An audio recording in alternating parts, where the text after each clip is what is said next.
Imperfect starts. Why you start at chapter 5.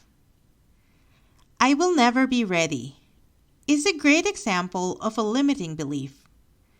Whether you are waiting for the stars to align or you are just not ready to take action yet.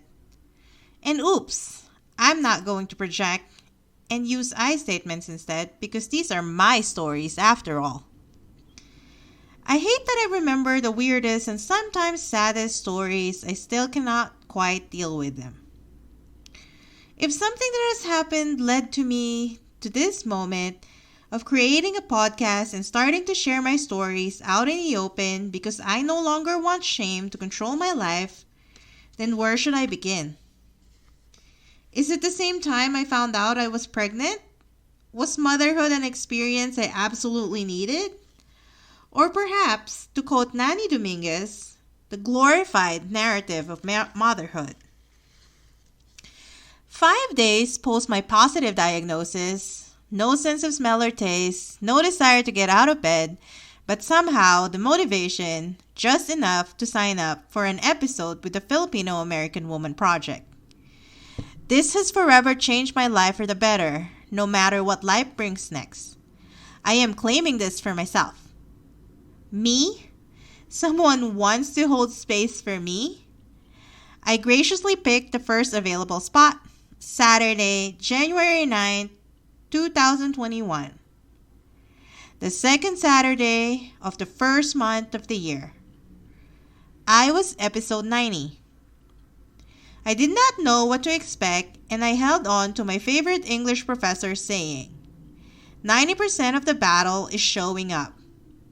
And so I showed up for myself, for Jen and Nani, for the Filipino American Woman Podcast listeners, for every birth mother, for every parent, for every victim or survivor of domestic violence, for everyone whose voice has been stolen by shame.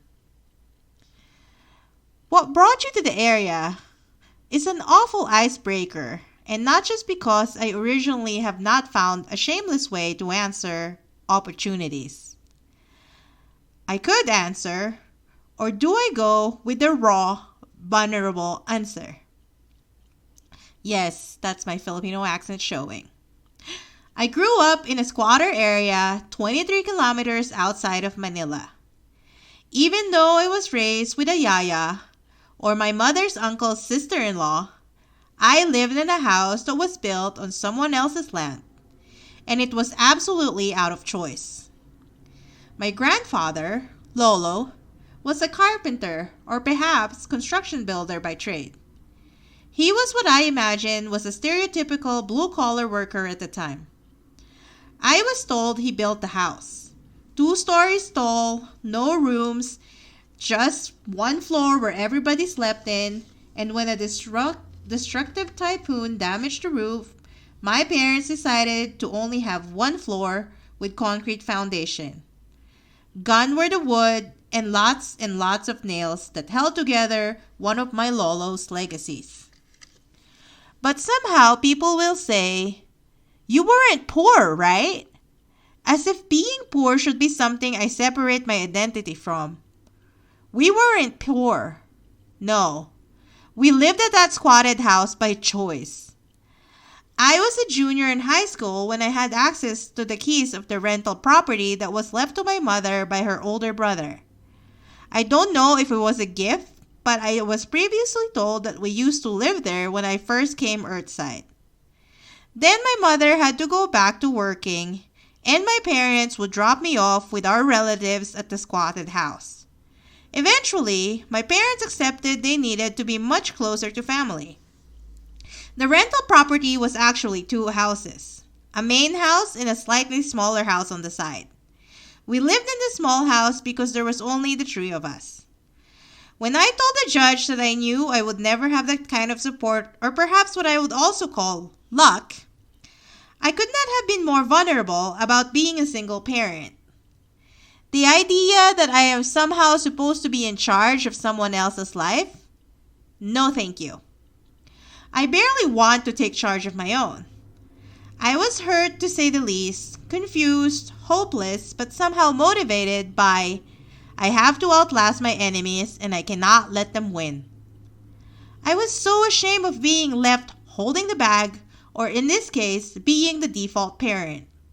However, I could not fight to break the cycle.